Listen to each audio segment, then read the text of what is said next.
Hello, hello, hello.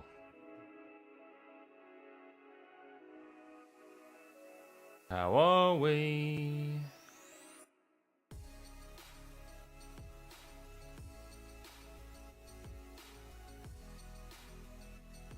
Oh, it's early again. It's early again. Why is it so early again, guys?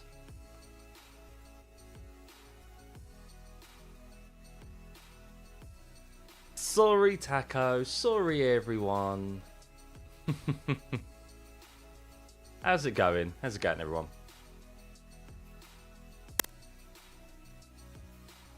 I had just the reason I'm late is because I had just a little issue with my stream just then. I'm not as well prepared. I've been a bit ill the last few days, so I'm not as prepared as I should be. So I do apologise. Things will be better for the weekend. Don't worry. Which is why I had to cancel the members stream last night as well. So that's all good. Thanks, Teco. Yeah. So I've just been a bit rough. So I was in bed at 7 p.m. last night. Once I got little one down, I was straight to sleep. But I'm feeling better now, and hopefully it stays that way. But alright, let's just get set up, because we should have all of the data available to us for this Japanese Grand Prix weekend. It's going to be a very intriguing one, so let's have a look, shall we? No rain today. Well, no rain for this morning session, supposedly, is what I am hearing. Although that will change over the course of this weekend.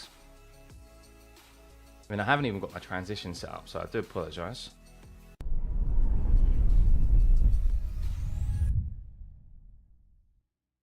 Hey, Nick.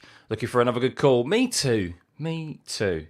Right, let's move you guys down here. Let's move that there.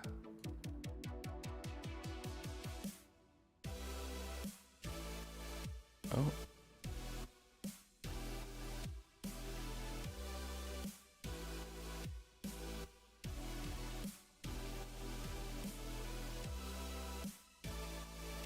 There we go. Bosh. Lovely. Lovely jubbly.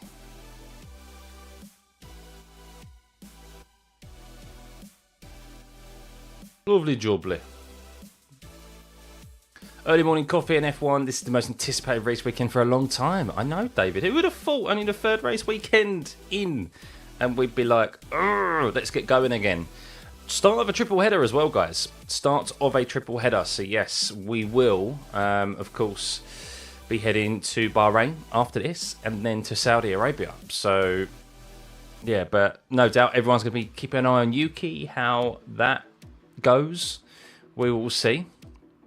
But McLaren, can they still continue the great run of form they're on and that they've started this season? They've won 2 out of the 2 main races, 1 apiece for Norris and Piastri. Of course, the sprint race was plonked in there as well with Ferrari.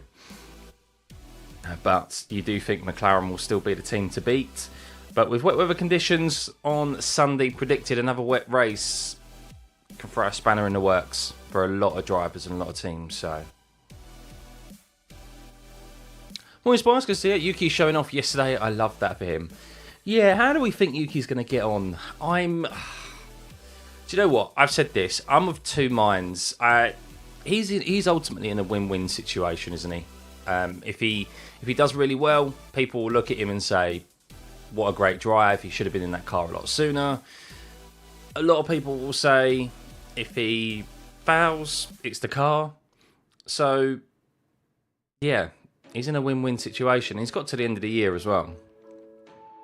You need Yuki to kill it and then ditch RB when they want him.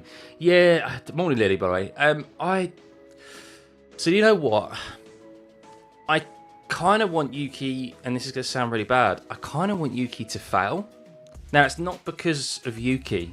That's because I don't think Red Bull deserve Yuki to get them out of a hole they're in. If Yuki comes in and solves their problems, I don't think Red Bull deserve that.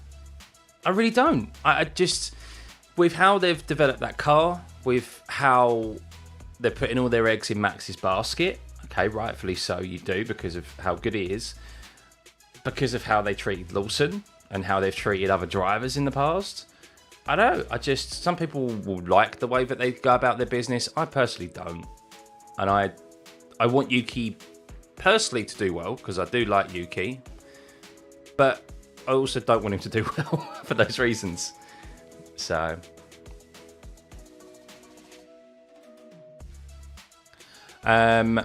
Samurai mode engage, yeah.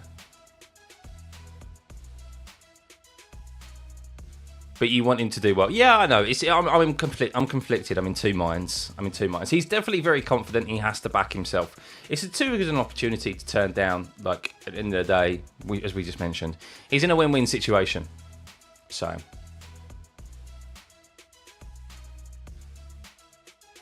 Alex Albon in the driver interview was cracking up at RB was so funny. Yeah, it's quite interesting. They asked Pierre Gasly as well, and Pierre Gasly was obviously sitting next to Liam Lawson, and he was just like, "Ooh, obviously I'm really happy for Yuki Tsunoda."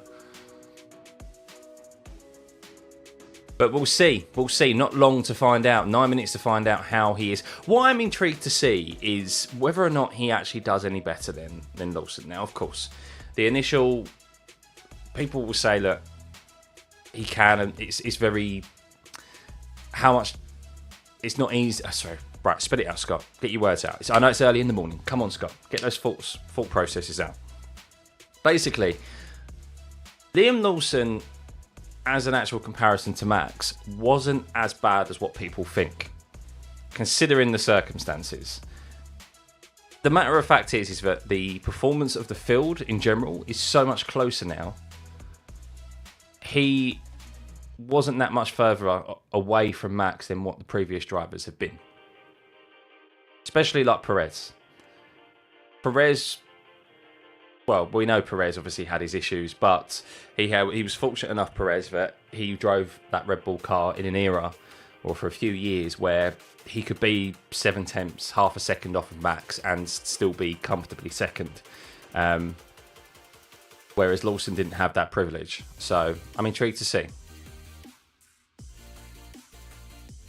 Ajane, it's the way they have done this. They should have put Yuki at the start of the year to change after 2 races. When he was on 2 tracks, he had never raced on. It feels dodgy how they handle it. Yeah, totally agree. And I don't agree. I'll tell you what I don't agree with is the gaslighting that is coming from... Well, I said gaslighting.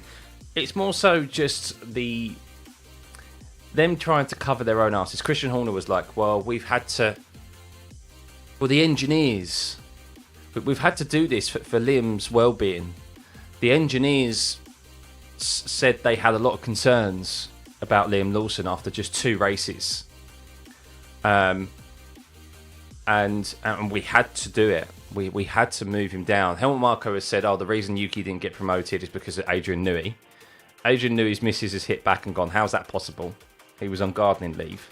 Like, where are you talking, Marko? You're talking from your absolute behind.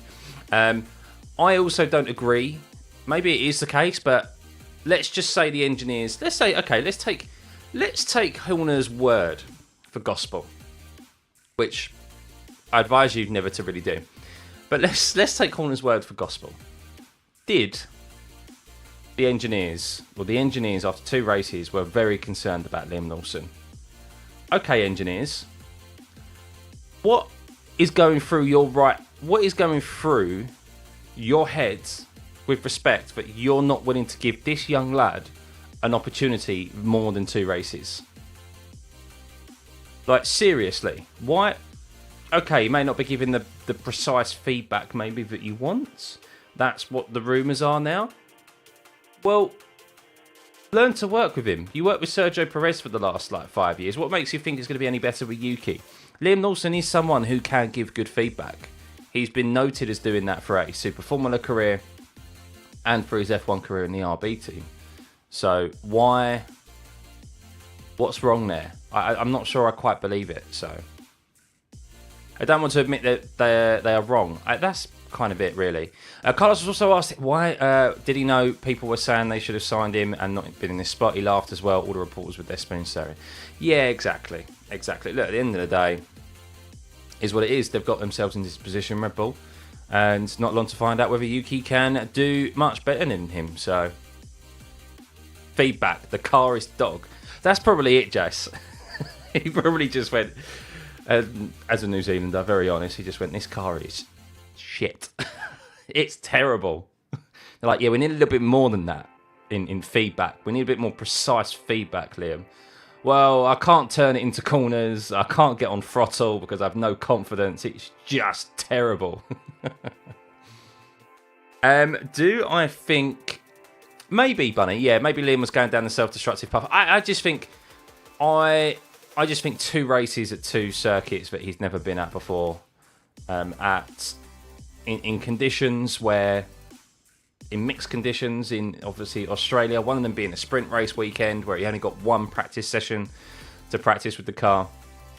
And you look at the actual gaps to Max. Yes, in qualifying they were bad, but the overall gaps in practice, which yes, you can't take too much into consideration because there's caveats of fuel loads and engine modes and stuff, but they weren't overly terrible. It was the fact of it really he struggled with that car in low fuel, in quali trim. That's really where he struggled with the car. So we'll see. But here we go. Practice for the Japanese Grand Prix is about to get underway. Today could be our only dry session. There is a potential here this weekend for there to be the same conditions and the same kind of scheduling as what we saw in Australia in Melbourne. So we could be getting a dry Friday with a dry Saturday qualifying, and then it looks like it is very much going to be a wet race on the Sunday. So we will see. How long does it start? It starts any in just under a couple of minutes. Who is HIR? Hirakawa. So Ryo Hirakawa is another Japanese driver. He is in the Alpine car for FP1, replacing Jack Doohan. So yes. Now, 2 Japanese drivers on the racetrack for FP1. But look, you can see there Yuki Tsunoda in that dark blue there in number 10. So, yeah, we'll see how he gets on in his first Red Bull session. Now, the gaps really we're going to be looking for to Max Verstappen, comparing it to Liam Lawson. So, Liam Lawson in FP1 after the sprint, after China, was 4 tenths back from Max. In his first FP1 session, I think he was around 8 tenths, 7 tenths back. So if Yuki is closer, if he's less than half a tenth from Max's times here, I know it's only practice, then that will be a very good start for Yuki. But we'll see. It's one thing to drive it in the sim, it's another to go out on track and see that there's, well, really no room for error. There'll still be in 2 minds. Max making comments, only cares about the car improving, not the other seat, so the circus goes on, I bet. Yeah, I do think Max does have a bit of humility, though. And I think, while I don't think Max is truly heartless, I think he does care about the drivers alongside him to an extent. And thinks that maybe they're being made kind of scapegoats. I don't think any driver can really sit there and think that dropping a driver after 2 races is acceptable. No, Oscar Piastri said as such.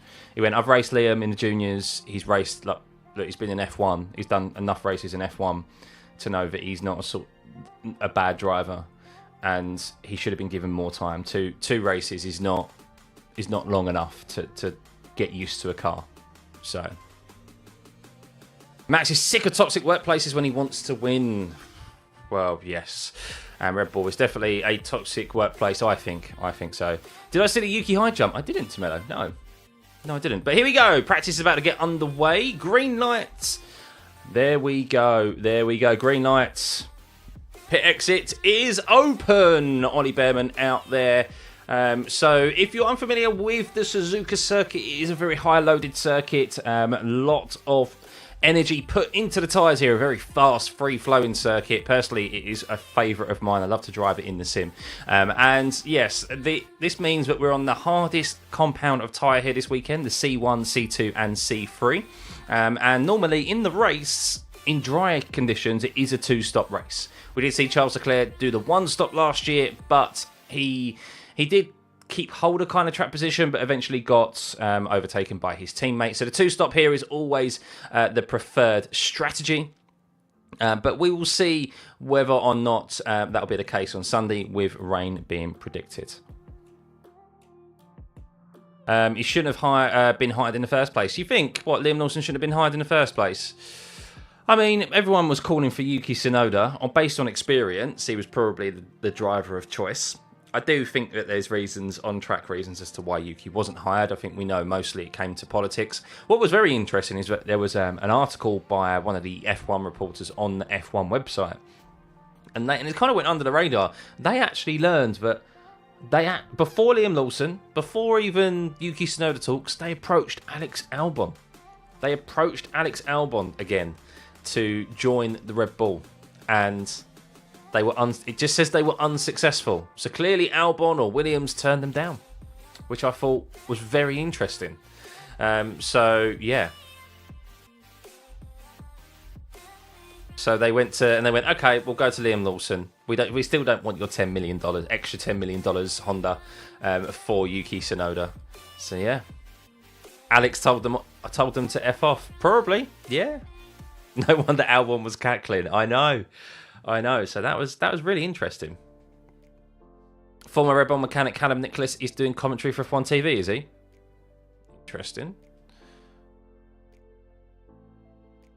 Right, so where is Yuki? Yuki is out there, ladies and gentlemen. Of course, that's who you'll be wanting to keep an eye on today. So the Red Bulls, both of them are on soft compound tyres. We do, of course, have 3 practice sessions here this weekend for drivers to dial in the car. So, yes, just looking at that Red Bull livery in the white livery. It does look nice. At first glance, I thought that was the RB car. But it's only really the red on it that makes me realise it's not. It is actually the Red Bull. Quite a nice livery, to be honest with you. But it's a very busy circuit right now. Very busy circuit. Only Pierre Gasly is in the pit lane. Lots of drivers getting out there and wanting to get their lap times in. And yes, for once, we're going to see everyone on every single compound of tyre. We didn't see that last week in the sprint race, where the hard compound tyre wasn't used until the actual race day. But now we've got everyone at least on the medium, hards, and the softs out there with Verstappen and Tsunoda. Maybe makes sense to get the Red Bulls out there first on softs. Try and get some confidence in Yuki in the soft compound tyre, the grippiest tyre available. F1 needs to be a sprint race weekend all year. You think, Astral? No, I don't think so. If you watched the Red Bull Racing promo video, they claimed Liam Lawson gave great feedback at his test of the car at Silverstone. Exactly, Slop. And there's instances of where Lawson has been reported as doing as such in Super Formula and stuff, as Lewis Hamilton goes to the top of the timing screens here, 31.9. So yeah, I don't subscribe to that idea. I mean, Red Bull are known for gaslighting, aren't they? So yeah, we'll see. But look, ultimately, Lawson's got a point to prove here.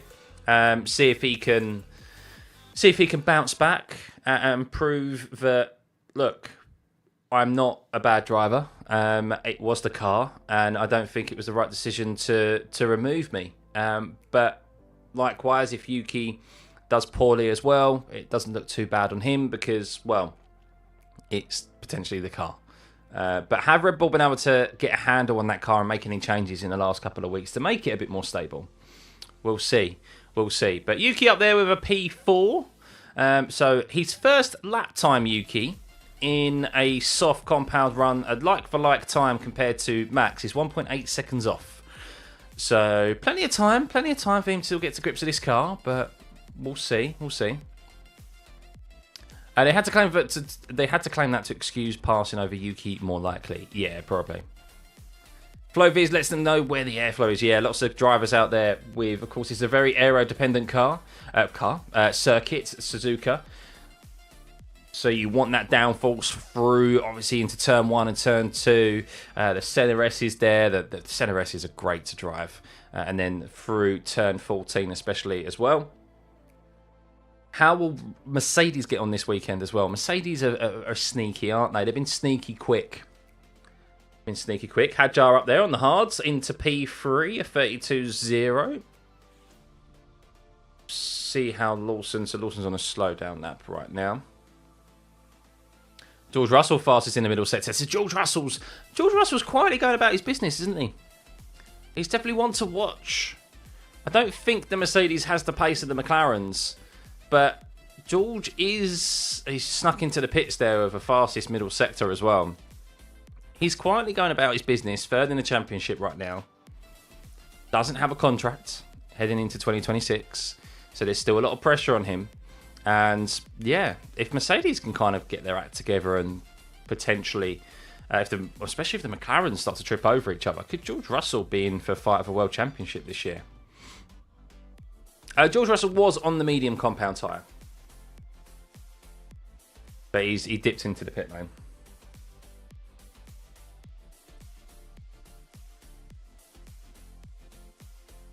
Yuki said it's kind of sliding on power and he doesn't like brake balance in turn 8.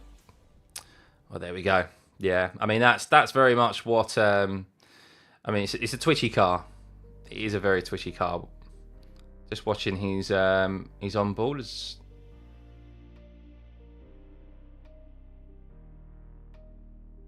Yeah, just, I mean... Lots of corrections into turn 8, which is the hairpin. No, turn 11, sorry, not turn 8. What am I saying, turn 8? Turn 11.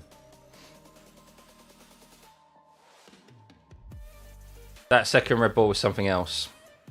Yeah, Max the Alien Verstappen. Yeah, so I will claim, I mean, I spoke about this in a members only stream. So guys, if you want to be involved moving forward, I will be giving something back to you members. Those of you that support this channel even further by being a member, so I do appreciate it. I wanted to give something a little back to you guys as a reason to become a member, and I will be doing on Thursdays members only streams, just as a way for us to have kind of more one-to-one interaction. And I was going to do one earlier for like a preview of the weekend, but as I said, felt a bit rough, so unfortunately I cancelled that. But where was I going with this now? My train of thought just left me. What I stated in that members only stream, this is where I was going with this, is that Max Verstappen, what it's like, obviously the sensitivity has been discussed about that car on the front end, Alex Albon in particular with that high performance podcast. And what Max is, we know he's a very talented driver, but if you compare it to Call of Duty still, you can have what it's like in that car is that you can have two world-class pros in Call of Duty. Like, they're at the top of their game. One plays on 100% sensitivity and one plays on 50% sensitivity. But if you swap them round with their settings, they won't be the world's best. They'll still be very good, but they won't be the world's best because they're not playing on the settings that they are most comfortable on. And that's the same for drivers, is that you could chuck Lewis Hamilton in there, Charles Leclerc in there, other very good drivers, but they don't play on and drive on 100% sensitivity. Max does. So, and that's why we've seen Max struggle in the past as well, when the car hasn't been to his liking and had that sensitivity on the front end. We've seen Perez actually outperform Max. Yes, it was few and far between, but when the car was more to Perez's liking and not to Max's, we've seen where Max has struggled in the past. So, yeah, that's a way to kind of view it, I think, and look at it. Another instance is like darts as well. It's another example I used, is that you have different weight of dart, and you can be 1 gram heavier or lighter, and the world's best will not be the world's best. It's kind of really as simple as that, to be honest with you.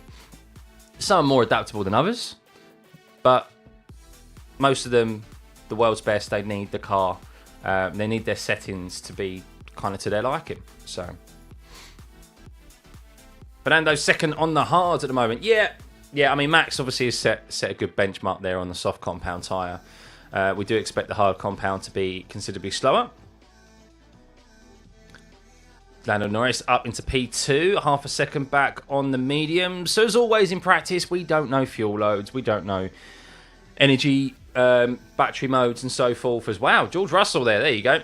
George Russell, 16 thousandths of a 1600ths there, yeah, just under 200ths of a second back. Hirakawa, any initial balance feeling? Looks a little bit nervous in low speed corners. And he went, not bad, not bad. So yes, Hirakawa doing a run here in Japan. His home race, his home circuit, but not got obviously an F1 seat. There are a few changes in wings. Can you tell little about it? In relation to the wings, the only thing that I've seen that has changed is they've had to ensure that they pass the tests. So the tolerance that was introduced in China, there was a tolerance of basically, what was it? 7. I can't remember the tolerance of it. I think it was like half a centimetre or something, I think was the tolerance. Now it's gone down to the technical directive that they introduced, which was like a quarter of a centimetre, something like that. So, yeah. Yuki Tsunoda 4 tenths off Verstappen. He's not quite. No, sorry. So if you're looking at gaps, apologies. I'm on the wrong one here. Let's have a look at this. There we go. So you can see the speeds. Speed! So, Yuki Tsunoda is the gap to Verstappen up ahead is 1 second. So that's the gap to Max. That interval was the time to the driver ahead of him. So.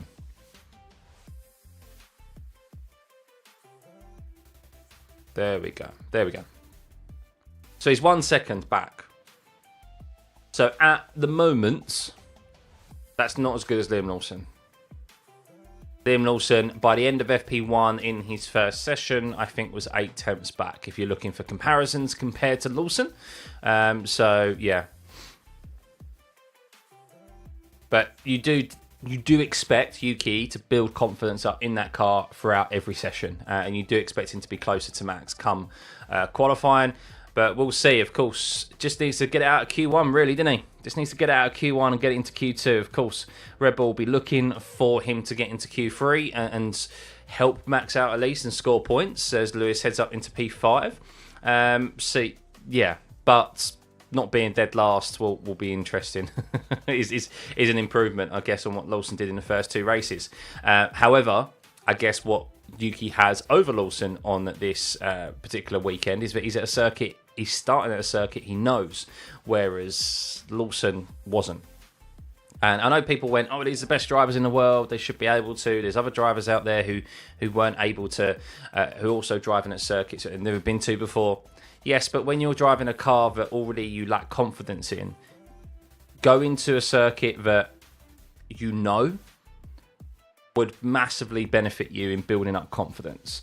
Go into circuits that you don't know, I mean, it already kind of puts you a bit more on a back foot. So, as Lawson heads up into P13 now, so 1.1 seconds behind Verstappen.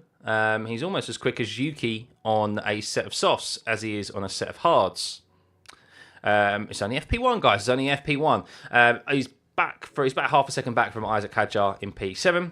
So likewise for Lawson, it's going to take him a few laps or a few sessions probably to get back up to speed of that Red Bull RB car as well and gain confidence back in that car. So, are Stake running the Stake livery? No, that was April Fool's, I think it was. I think that was an April Fool's, the Stake livery. Ferrari should be given points in practice. In the race, they somehow mess up. Oh, I know, Nerja. Well, yeah, I mean, has anyone got confirmation? Was that rumours or is it confirmation that Ferrari have brought new parts to this weekend? I saw rumours that they were bringing new parts. Or was that just rumours? I can't see whether they have or not. Taco, I haven't got round to it. I'm sorry, mate. I will do. I will do before tomorrow. I won't get time afterwards. But yeah, as I said, not been on top of things. Also, Lawson had pre-season testing to get used to the car. He did. Yes, he did. Which also kind of, I mean, but he wasn't too bad in testing. He did lose. Almost, what was it? He lost a day pretty much, didn't he, in testing due to a mechanical issue. So he had less time in that car than he should have done, as he did in the Saturday morning as well in Australia. So he hasn't had a complete free run at practice in that Red Bull car. You just saw now no new parts submitted from Ferrari. Thank you, Abdul. Thank you. Yeah, okay. So that was just a rumor then. That there was rumors that they were potentially going to expedite those updates to. Hang on. Tsunoda, yeah, balance is okay. To be honest, I'm not really pushing enough yet, but balance is okay, is what he said. Yuki not pushing enough yet. I think he may need to push that Red Bull car though, because that's really when it's on its edge. But yeah, sorry, that they were going to be. I thought that there was rumours there was going to be expediting those upgrades or updates to this weekend because of what happened in China. So we'll see if Ferrari are able to not get disqualified this weekend. But they do have a new floor and they have some new parts coming to Bahrain next week. So. Dunlop seems like the worst possibly type of corner in a twitchy car like the Red Bull. Yeah. Yeah, it's definitely not where you want snap oversteer. Dunlop, or shall we say Sergeant Corner. If you're wondering what Dunlop Corner is, guys, it is basically turn 7. It's flat out through there. It is where where Logan Sargent went off last year. Frizzer did not bring the updates because of cost cap. Okay, fair enough. I just thought that they might have brought them in a touch earlier because of what happened in China, but evidently not. So yeah, but see if they can. It'd be interesting to see if they can bounce back.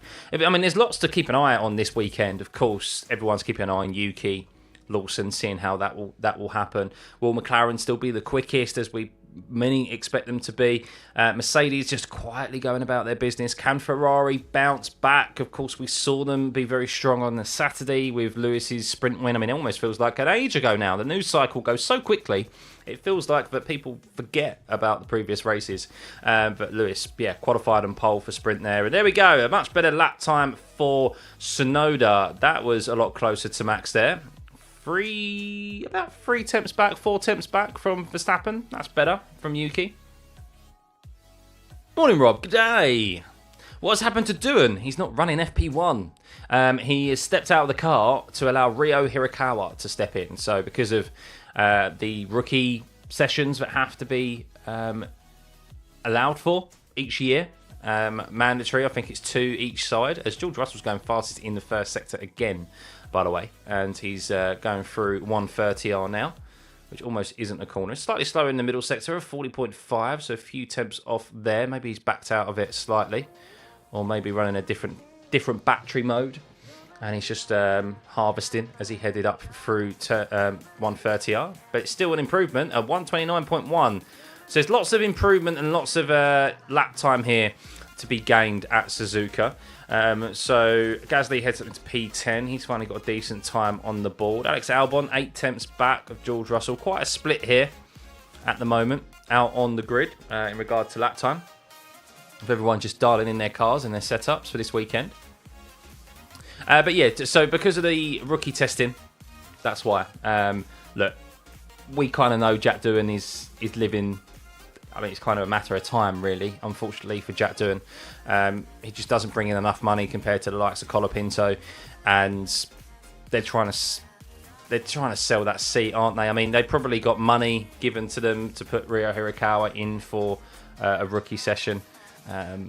Yeah, at Japan. It all comes back down to money, doesn't it? Especially with Flavio Briatore.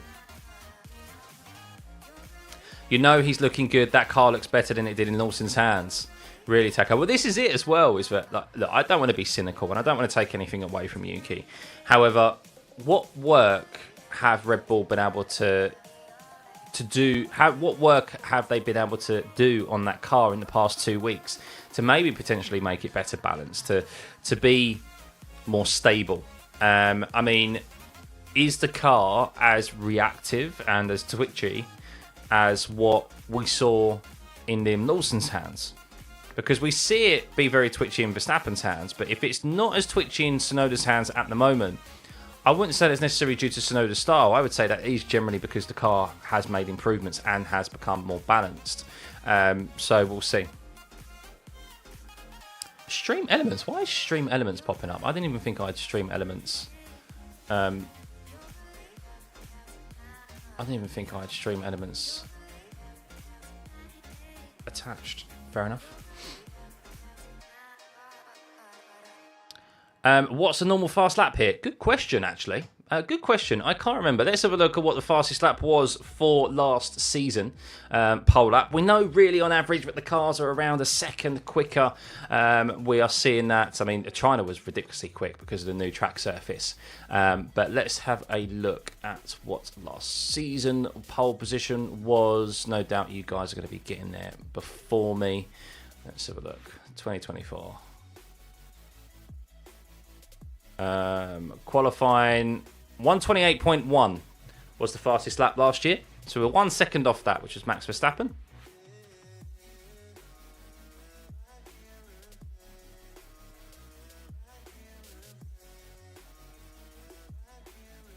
Yuki said that he was going a different approach with setup.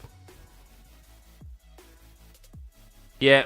I mean, look, you do expect Yuki with his experience in F1 to do better, really, don't you, than Lawson? That's why people were calling for him to be given the opportunity for quite some time.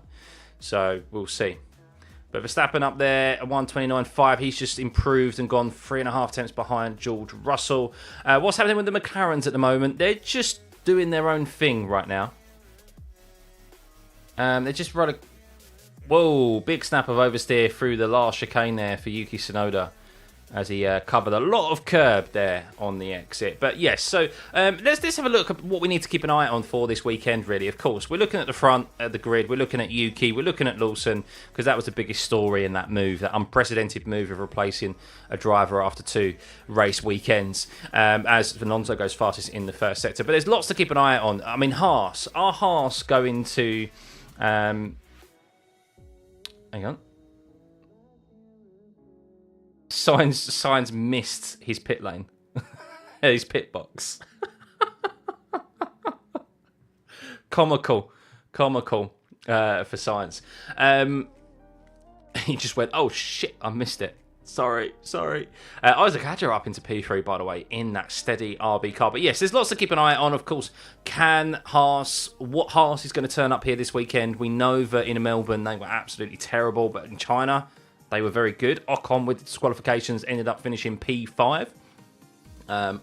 So good for Haas there, with Ollie Bearman also getting into the top 10 in the main race. Is Sainz finally going to start his season? It's not been a good start to the season for him. We know he crashed under safety car conditions in the Melbourne race, and then, well, China was an overall lackluster performance from him. Very fortunate to get a point in the end because of the 3 disqualifications ahead of him. But yeah, lots there for Sainz.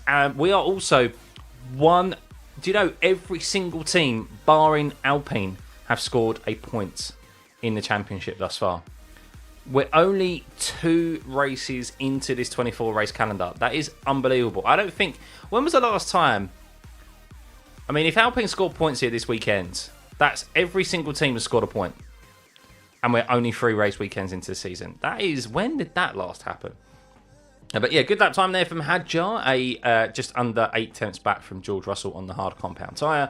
Liam Lawson in comparison, a bit further back from Isaac Hadjar, 3 tenths back from Hadjar. He is there, 1.1 seconds back from Russell, whereas Hadjar is 8 tenths back. So yeah,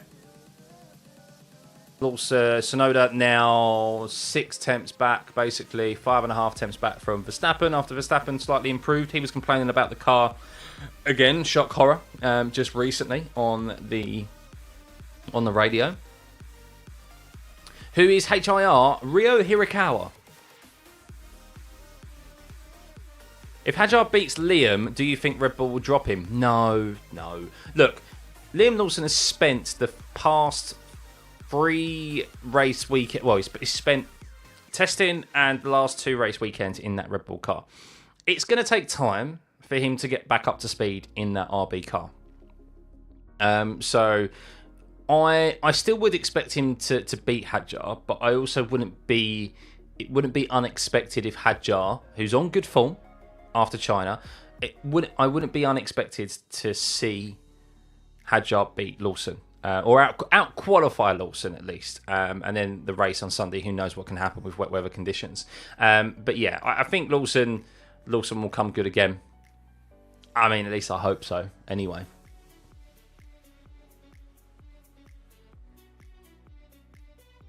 I want him to cook. You would think even RB wouldn't want that PR, but hey, it is RB. Yeah. Yuki's not P20. Let's go. Fairness to Lawson, he also wasn't P20 when it came to practice sessions. Practice sessions aren't the be-all and end-all, as we know. We can still compare lap times, of course, but it's more so qualifying and the race on Sunday. So... Hey mate, yes, welcome everyone. Thank you for all tuning in as always. Wow, over 1,100 of you in here for this FP1 session. That's unbelievable. Those of you in Europe who are committed like me and getting up at silly o'clock in the morning. The last time, yes, us Europeans, the last time until November that we have to get up at such an ungodly hour to watch F1. Ah, can't wait. Can't wait. I can't wait to head to Bahrain next week and actually do a nicely timed morning FP1 session. Mwah, mwah. Sorry, those of you on the other side of the world, New Zealand, Australia. I'm sorry. Euro crew, yeah. Why so much confidence for Lawson? Because I do rate Lawson as a driver. I think people are forgetting how good he did when he came in the RB seat both times. And only had those short spells. I think he did massively prove himself. But look, maybe this is where he should have been from the get-go. He's in that RB car, Tsunoda in that Red Bull seat, and he gets a full season to properly prove himself now. Which arguably, look, 22 races. He's still getting 22 races in that second Red Bull RB seat, you would think anyway, wouldn't you? Unless he does absolutely horrendous. So, yeah, that's what Yuki's going to be afforded. That's still a full season for Lawson to kind of build some confidence back up and stake a claim that, yeah, do you know what? It was just a car. It was just a blip in my F1 career. And people, as we said, F1 moves very quickly. People forget very quickly. And they'll move on from it, and people will even forget that he started the season in the Red Bull seat if he has a good year. So, right, we're starting to see drivers out on the soft compound tyres, guys. So this is interesting for us in relation to trying to figure out where more so the relative pace is around this circuit. Now, no doubt the teams will still be hiding some of their true performance, as they always do with fuel loads and battery modes and engine modes at any circuit, but it at least gives us a better reading on who to kind of keep an eye out on as we head into quali tomorrow afternoon. Do I think Ferrari could be a contender for constructor after 2 DQs? Yes, because it's just purely because it's such a long season. Brian, it is. I mean, we've still got 22 race weekends remaining. 5 of those are sprint race weekends. There is a shed load of points on offer. And we saw last year, if last year is anything to go by, that if the teams do make improvements on the development on these cars, I mean, I guess that's kind of the thing really, is how much more of a development, how much more of a ceiling is there in the development of these current regulations. Maybe McLaren have hit that peak, and maybe it's for everyone else to catch up to them.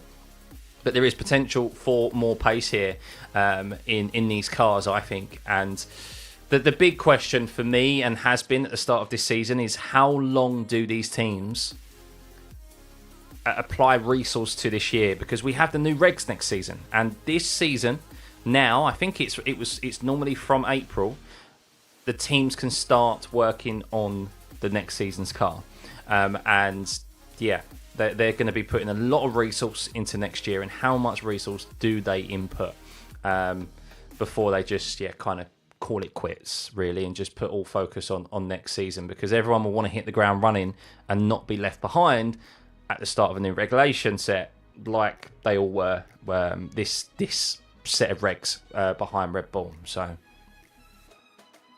you notice Verstappen's talent, especially when he passed in the wet in Brazilian GP. You see Piastri as the next world champion. He's similar mindset to Verstappen, however more focused.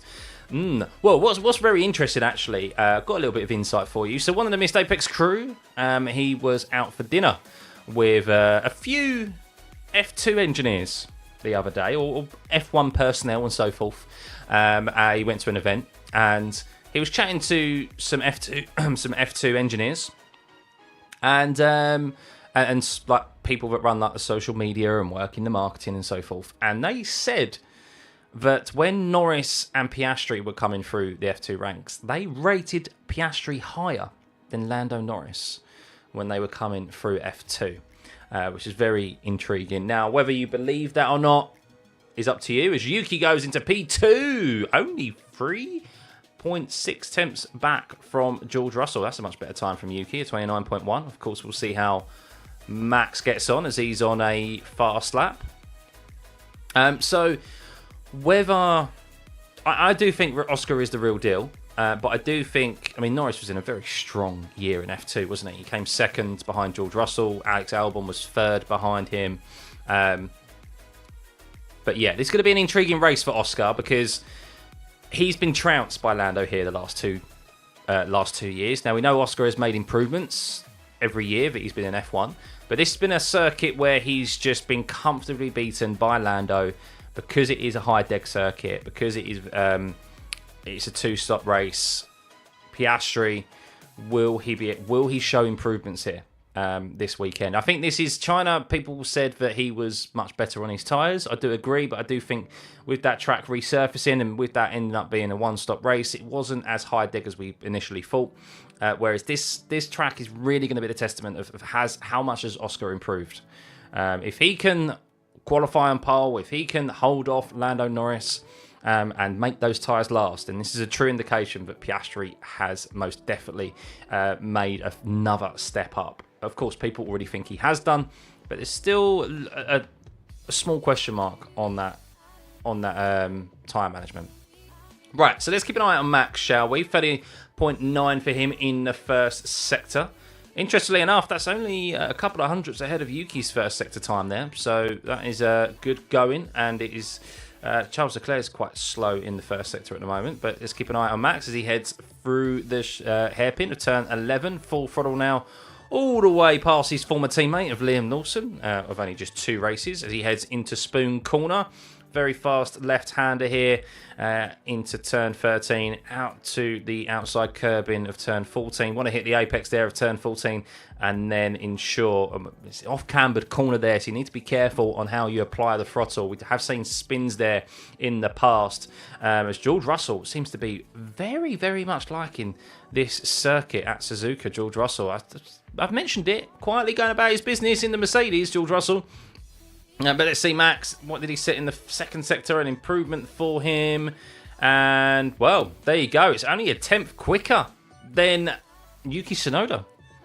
Interesting there. Very interesting. So, Yuki Tsunoda, at the moment, early signs showing that he is on much closer pace to Max than Liam Lawson was. Ooh, Spoon Corner. Yeah. You're still excited about Lawson? Maybe more excited, Bruce. How is Lawson getting on at the moment? So he's now on a set of softs, Lawson. So we'll see how he gets on.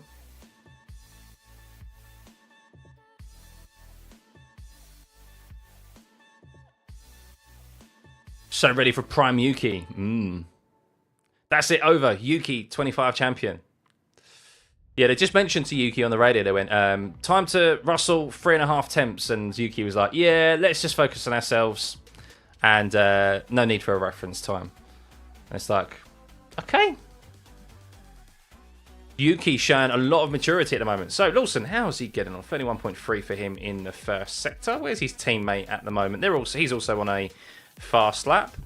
So, Lawson, of course, needs to be compared to Hadjar now, rather than the Red Bull cars. You do suspect that as time goes on, the Red Bull will make improvements. It won't be as twitchy. It won't be as much of a struggle in that car as it was in the first 2 races. But we will see Liam Lawson down into the last chicane, turn 16 and 17. And he is improving. I mean, undoubtedly, he's going to improve on his previous lap because it was only set on the hard compound tyre. Through turn 18, where we've previously seen Logan Sargent bin it in the wall there. And he heads up into P7. Splitting the Williams cars.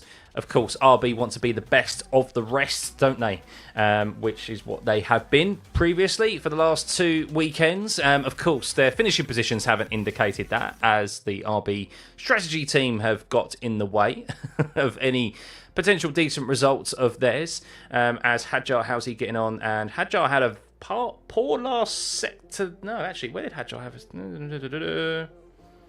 Hadjar had a bit of a slow middle sector. He was a couple of attempts off Lawson in that middle sector. So not sure what happened with Hadjar there. He had a bit of a wobble, evidently, which is why he lost quite a bit of time. So, do the teams use a Japan livery? Not all of them. Not all of them. Some of them do. Some of them don't. Some of them will go. Some of the drivers will go for Japanese themed helmets and that. So only Haas and the Red Bull car are running. Oh my goodness! I just watched that. I'd love to see the throttle inputs through Spoon Corner, but I just watched the McLaren go through Spoon Corner. And I'm only comparing it to obviously what I've driven in the sim, but it was just unbelievably quick. So quick there. Interesting. Oh wow, Lando had a massive wobble over the curb in the last chicane there, by the way, which is why he's down in P13. So interesting. So they're trying... Are they saying the wind direction? Anthony Davidson's talking about the wind direction is catching drivers out in the last sector. I don't know. It seems like they're covering a lot of curb, which has never really been that good of a... never been that ideal in these ground effect era cars, because you're... The downforce on these Yeah, I mean, sorry, going back to Spoon Corner, I just watched the McLaren go through Spoon Corner, and I was like, there's like hardly any lift of throttle. What's going on there? I'm used to seeing it be so much slower. So just watching Lando again as he heads into turn 16 and turn 17. Hits the inside curb, that's fine. Yeah, they're all covering that inside curb of turn 17, and it's unsettling the cars. Interesting. Lando again with the wibbly wobblies. Wibbly wobbly, whoop, whoop. So let's do a rundown of the session thus far, as we've got 22 minutes remaining of FP1. George Russell is P1 with a 28.7. Charles Leclerc in second. He's, as Lawson says, just to be clear, I was well out of his way when he went off. It's like, I was well out of his way because that was Lando Norris, but he was in kind of letting through into the chicane there. But yeah, sorry, Charles Leclerc quietly going about his business, you think. I mean, Russell and Leclerc, keep an eye on them this weekend. Lewis Hamilton's still yet to put in a decent lap time. Let's have a Hamilton update, shall we? P6 at the moment, 7 tenths back. He's off his teammate in the first sector by 3 tenths. Hamilton really hasn't hooked up that first sector at all yet, as Alonso goes into P5, half a second back. But yes, Verstappen in P3. Tsunoda only a tenth further back from his teammate in his first ever session in the same car as Max Verstappen in P4 there. Tsunoda. Alonso in P5, as he's just gone up into P5 there. Antonelli half a second back as well in P6. He's quietly been doing a decent job, I think. Decent start to his F1 career in the Mercedes. Hamilton P7. Sainz, we've already spoken about him. Needs a good showing here this weekend. Lawson P9 back in the RB car ahead of his teammate Hadjar at the moment. Albon P10. Piastri. The McLaren still yet to show their full hand, as they always do. McLaren are the biggest teases, as Albon also had an off through the... Albon also had a big lock-up into the hairpin as another RB car got in the way. As Lando Norris is now pushing, we can see a fastest first sector there for Lando Norris, a 30.8 purple, 10th quicker than George Russell. So are we going to see a lap time here, a proper push lap from McLaren, or are they going to tease us again? They have a habit of diving straight into the pit lane when they're on a quick lap. Let's see. Come on, McLaren. Come on, Lando. Through that planted Spoon Corner. I mean, can it even be treated as a corner now? The onboard footage that I saw was absolutely tremendous just a while ago. As the Haases are down the bottom of the field at the moment. I mean, they're slower than Hirakawa in the Alpine. So are we going to see the slow Haas turn up this weekend rather than the quick cars that we saw in China. As another purple in the first sector, for middle sector for George Russell, Lando Norris. He's beating George Russell at the moment. And it is going to be an actual lap. And it's a 28.5, but only 1.5 tenths quicker, or just over 1.5 tenths quicker than that of George Russell. But there's a lot of time, a lot of improvements here to be made. As we said, on quali, pole position is most undoubtedly going to be a second quicker. We are nearly at pole position lap times of last year, which is a 28.1. So, yes. Thank you for the subscribing, by the way, guys. Much appreciated. Oh, we have 1,400 of you here in the stream right now for this FP1 session. As that's a much better lap time for Lewis Hamilton. Finally got one hooked up there, and he's just behind his teammate. But a slow last sector for Lewis compared to Antonelli, who is fastest in that last sector, which is a 17.39. Lewis was a 17.67. So, yeah, not a great last sector at the moment. And for Lando as well. There's a lot of pace to be... That's really... The last sector there is pretty much all the way from turn 14 to to the finish line. So that's majority of that is just top speed. Of course, turn 16 and 17 play a factor.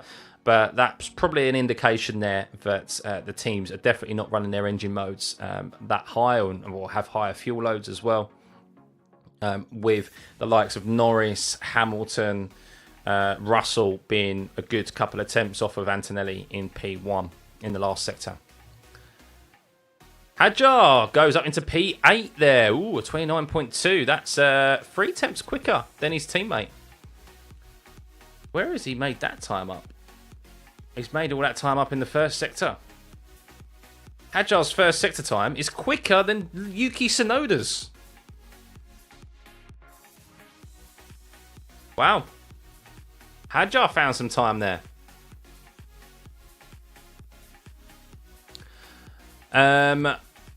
Seeing Yuki behind Max there looks real nice. Yeah. You clicked thumbs up 2 days ago. You were early. No, thank you guys. Yeah, please continue to hit the like and subscribe button. Let's get your stream to 1,000 likes, shall we?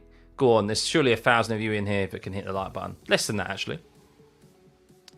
Don't give RB ideas with that comment. What? Yuki, Hadjar ahead of Yuki in the first sector. Yeah. Just looking. So is Lawson going to go on another lap at the moment? No, it doesn't look like Lawson's in the pit lane. So, yeah, lots of drivers. Hirakawa goes up into P12. Good lap time from Hirakawa there. Gasly still yet to set an actual full, proper push lap, shall we say. Haas and Stake F1 down the bottom. 2.3 seconds. So this is the thing, isn't it? Even on the medium compound tyre and the softs at the moment. I mean, Behrman and Ocon, to be that far off the pace of the front runners, it doesn't bode well for them. Is Japan a two-stopper? It generally is, yes. Yeah, so it's a very high-loaded circuit. The level of compound, we're on the hardest compounds of tyres that you will see throughout the calendar year, which is the C1, C2 and C3. So C1 is your hard compound, C2 is your medium, and C3 is your soft compound. But we are expected a rain on Sunday. It is an 80% chance of rain. I think it's going to be a full wet race as well. It could change, but as you so often see at Suzuka, yeah, it's going to be a wet race. So that will throw a spanner in the works. Who knows what level of tyre wear we'll see, if at all. But yeah, it's going to be interesting. So bring back ultra softs and ultra hards. Hey, I'm just watching Fernando Alonso on board. What happened with Alonso? Oh, something's flapping on the front of the car. Oh, tape flapping. But yeah, Friday practice, that's exactly it, isn't it? It's practice. It's getting the cars dialed in at a very different circuit that we haven't been to. Melbourne and China, very, very different circuits compared to what we've got here. The first circuit where we've had such high loads put through the car. Of course, there were some very fast corners at Melbourne and even at China, but Suzuka's a different kettle of fish entirely. McLaren accidentally showed their real pace core. No, still not. They still haven't shown their full pace. I mean, look, everyone expects them still to be the teams to beat out up front. I mean, will they trip over themselves? I guess that kind of is the question, isn't it? Concrete grade tyres. Yeah, Pirelli do have a habit of that. I mean, I don't think anyone expected the hard compound to last so long as it did last week in China. I mean, the RB strategy team definitely didn't, because they were like the only team that backed on a two-stop strategy, and Lewis Hamilton on his side of the garage. But yeah, the hard compounds, I mean, Pirelli do have a habit of making tyres or choosing compounds of tyre that just last too long, really.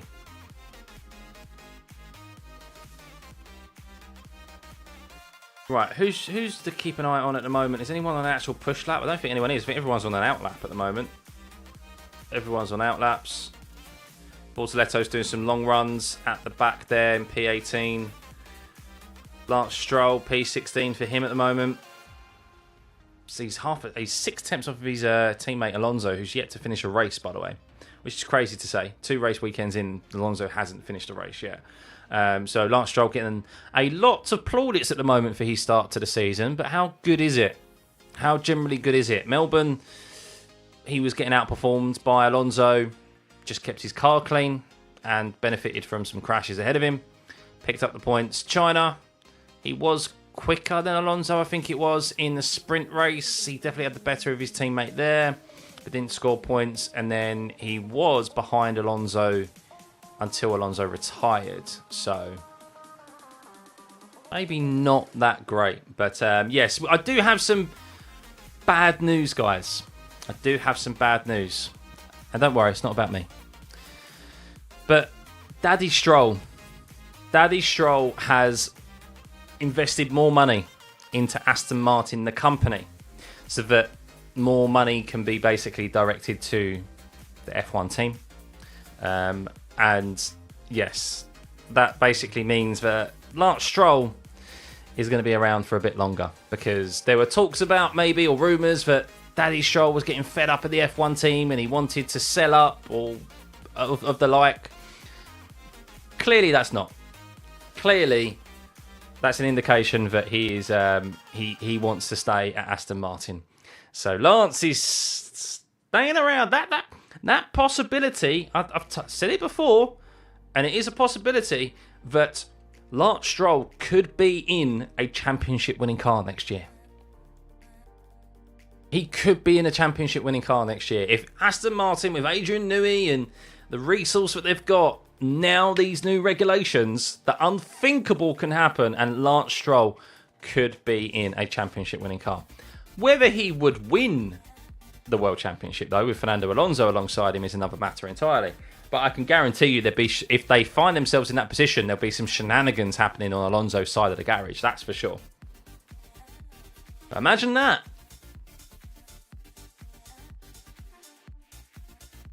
It's a possibility. It's not a possibility that any of us want to believe would happen, but it is a possibility.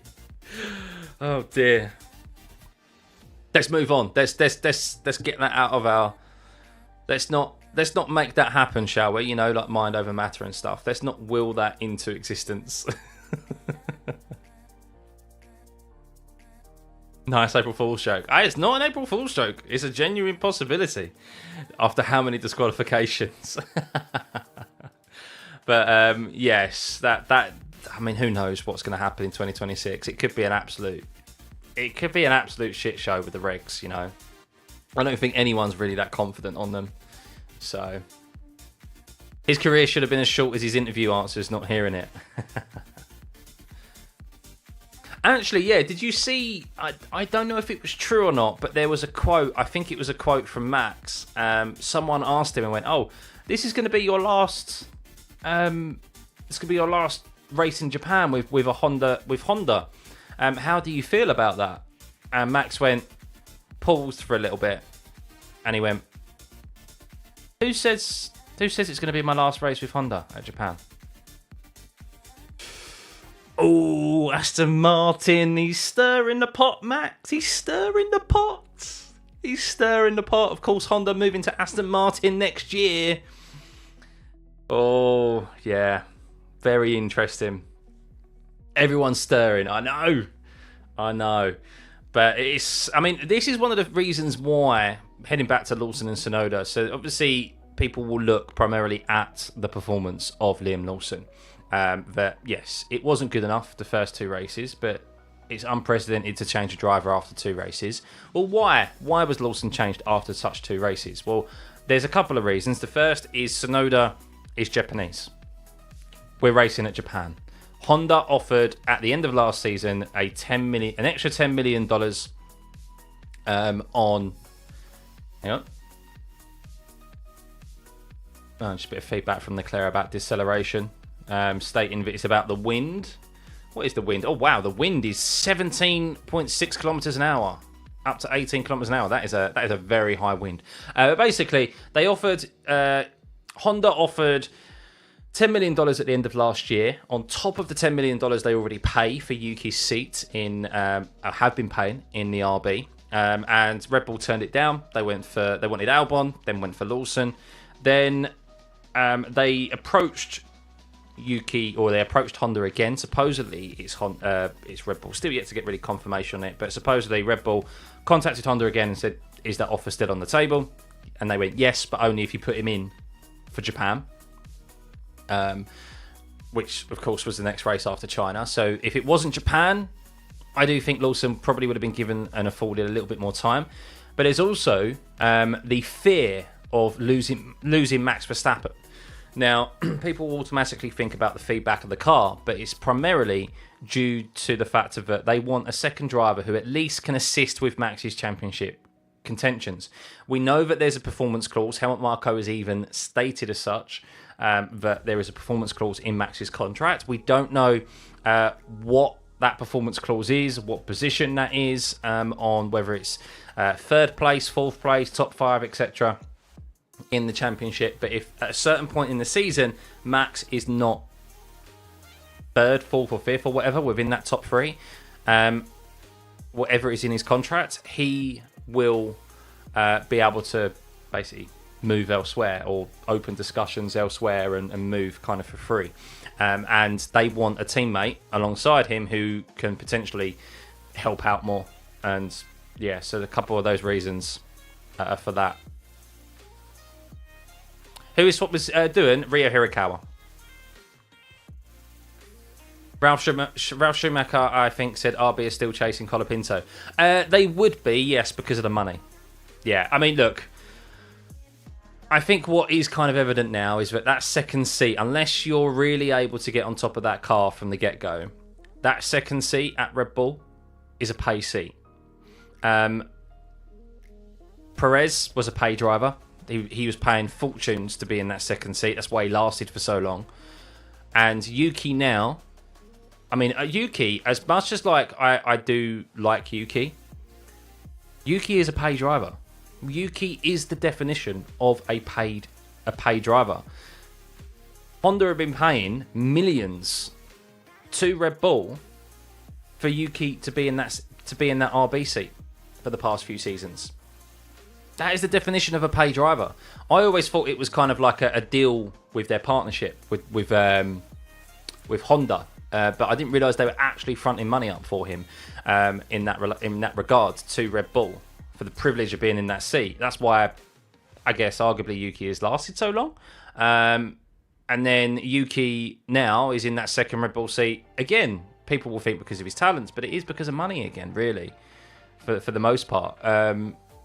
If they stumped up that 10 million, if they didn't have that 10 million on offer again, or Honda went, no, we're not giving you that 10 million, would Red Bull have put Tsunoda in there? I don't think they would have done. I mean, they really don't like Tsunoda. They really don't like him. Marko definitely doesn't like him, apparently. He still hasn't even spoken to him, so.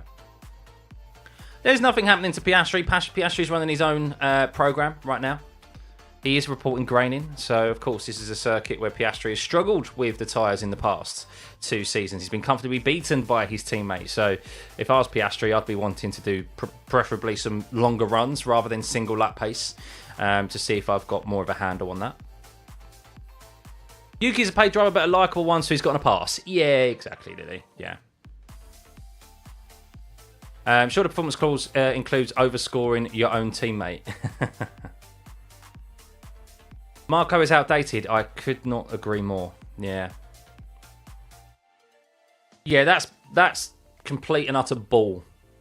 It's not. It's how Marco said Nui didn't like Yuki. Nui didn't have any involvement in the driver decision at the end of last year. Adrian Nui was on gardening leave. He's not. He didn't have even his missus, who's very vocal when it comes to tweeting. Even she said the same. Why would Adrian Nui, who is leaving to Aston Martin in 3 months, have any decision on who gets in that second Red Bull seat? Maybe if it was like previous seasons gone by, but he specifically mentioned the end of last year. So Marco's just trying to save face and place the blame elsewhere. But Marco's never been a fan of Yuki. Yuki, I think we all know political reasons, business reasons with Honda. They didn't want that. Also, they were earning more money from Sergio Perez. I think it all comes back down to money. And like now, Lawson, I think they can sugarcoat it as much as they like. Yes, okay, Lawson's starts weren't great. But ultimately, why would you not have a driver? If Lawson's struggling, right, and they're like, okay, there's a possibility that this might not improve because he is really struggling, even though it's only been 2 race weekends. Do we keep Lawson and keep earning the money that we're earning, or do we take Yuki, get an extra 10 mil, and he could equally perform as bad as Lawson, but at least we're getting 10 million extra, whereas we weren't getting that with Lawson. I mean, it's a simple business decision, really. You go, yes, why not? What we got to lose? So the audacity of blaming the man that gave them the championship car is so shameless. Well, yeah. Welcome to Red Bull. Welcome to Red Bull. But 2.5 minutes, just over 2.5 minutes remaining of this FP1 session, guys. Big thank you for everyone for tuning in, as always. Thanks for the subs flying in. Oh, go on. Surely there's 4 more of you that can get this... get us to a nice round number of 37,800. But yeah, I'll be back in a few hours' time for FP2 for sure. Drivers out there now. I mean, it is a very busy circuit. Only Ollie Behrman is in the pit right now.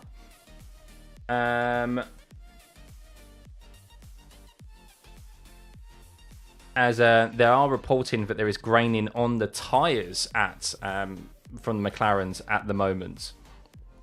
So the graining period, of course, that's where you see that blister in that line around the tyre. You lose a bit of grip for a period of time, but then you can work through that graining, drive through it, and then eventually the tyre comes back to you. So I think that's always been quite common here at Suzuka, to be honest with you. Marco's bad at media, then he is good at consulting. But is he even that good at consulting, Marco? What's his track record of drivers? Seriously. Max Verstappen, that's it. Refused to put Carlos Sainz in the top seat. Daniel Ricciardo, okay, yeah, we'll give him Daniel Ricciardo.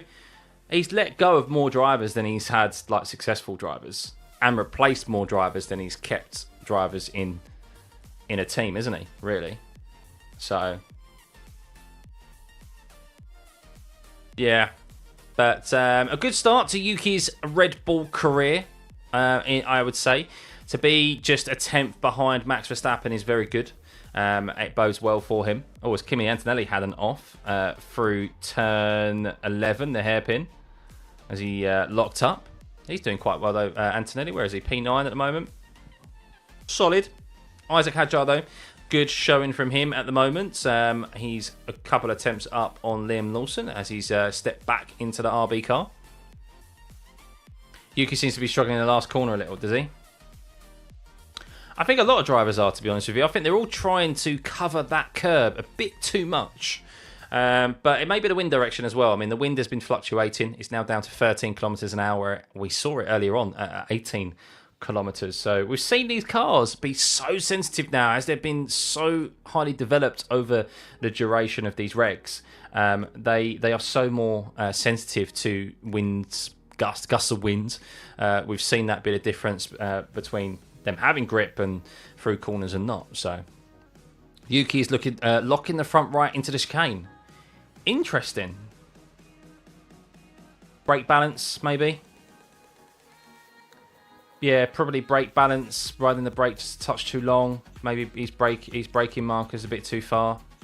Bit too far forward. But there we go, guys. That is checkered flag. The first practice session of the Japanese Grand Prix has been completed. Thank you for tuning in. Let's have a rundown of shall we, of the standings.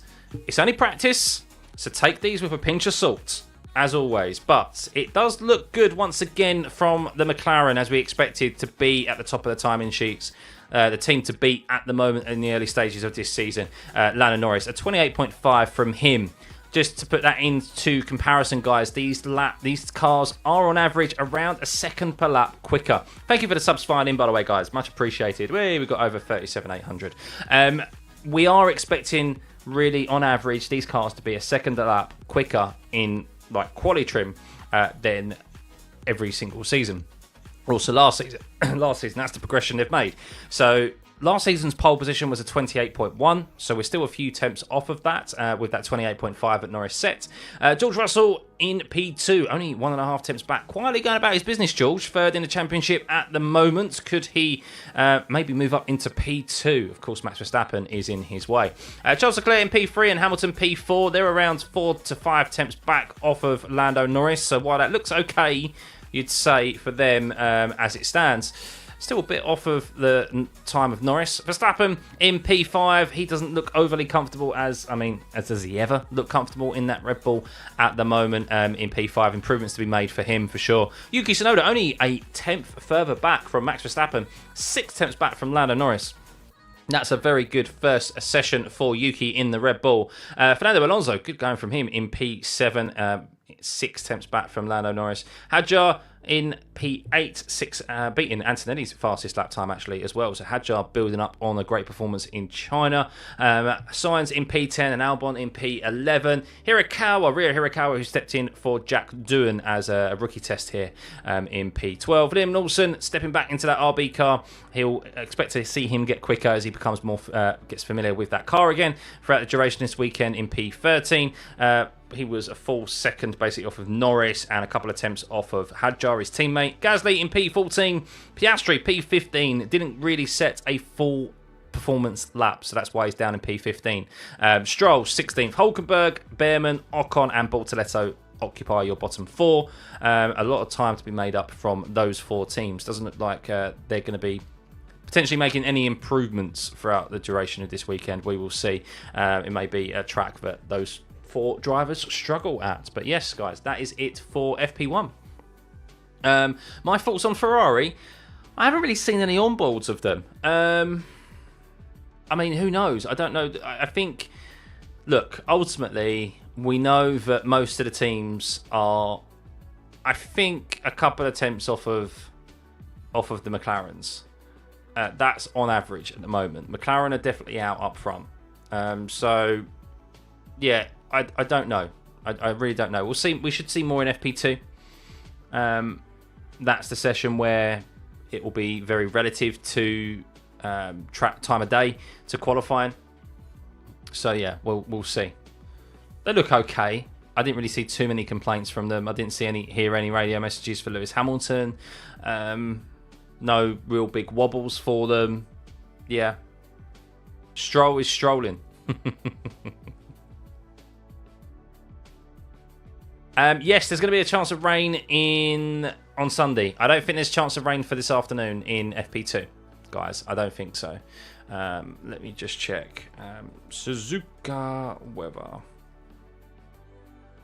Yeah, Friday's okay. There's no rain predicted for Friday. Saturday, there's rain predicted, though.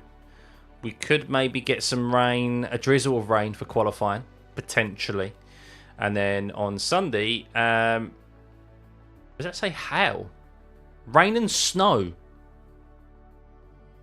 Hang on, that's Suzuka, Poland.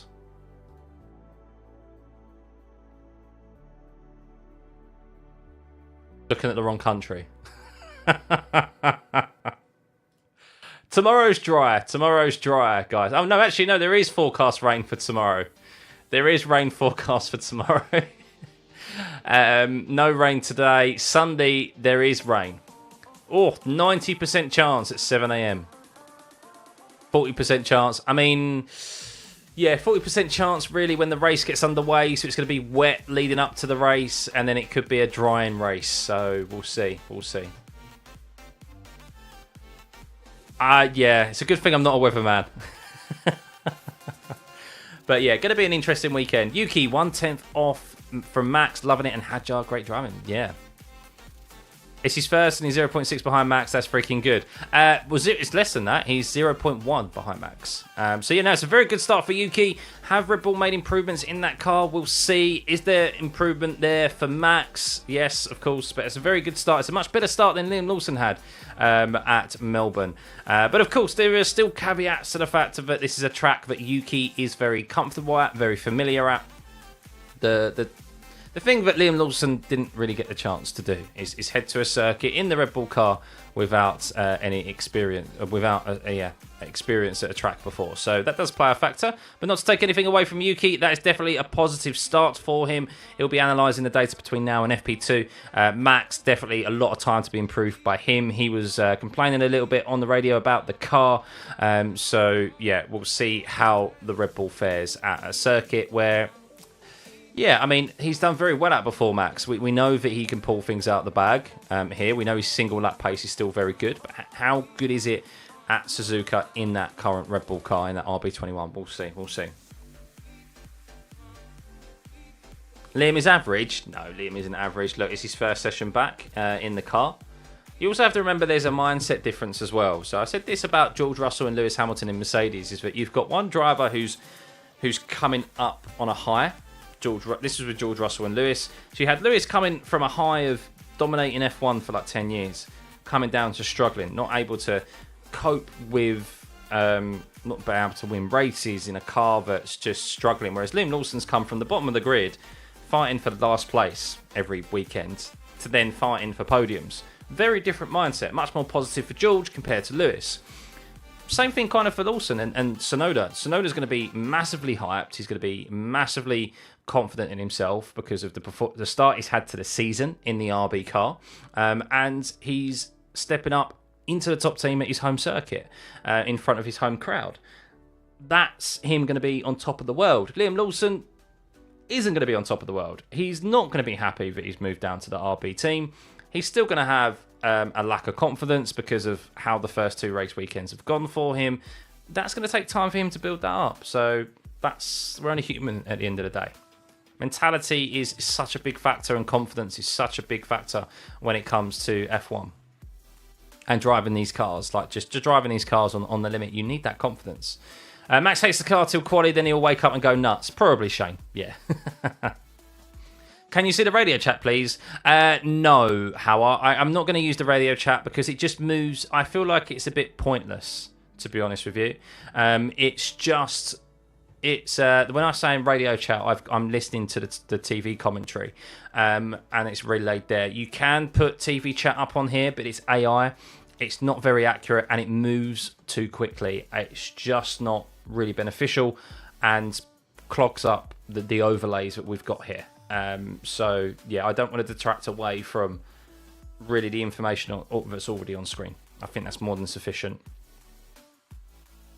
If everyone else crashes, Yuki can win. Yeah. Right, guys, that is it. I'm going to go set up the next stream. And yeah, we'll be back in a few hours' time for FP2. Is this the race of quali? No, quali's tomorrow, race on Sunday. This is just FP2. So, your comments are not pointless, Lily. No, not at all. Just read Haas was running a new floor. Are they, Michael? Interesting. I mean, there's definitely improvements to be made for them. It's clearly not working at the moment unless they're just doing their own program. But yeah, it doesn't look very positive for Stake F1 or Haas at the moment. But we'll see. We'll see. I hope that Lewis is facing underturn with his car. What, understeer with his car?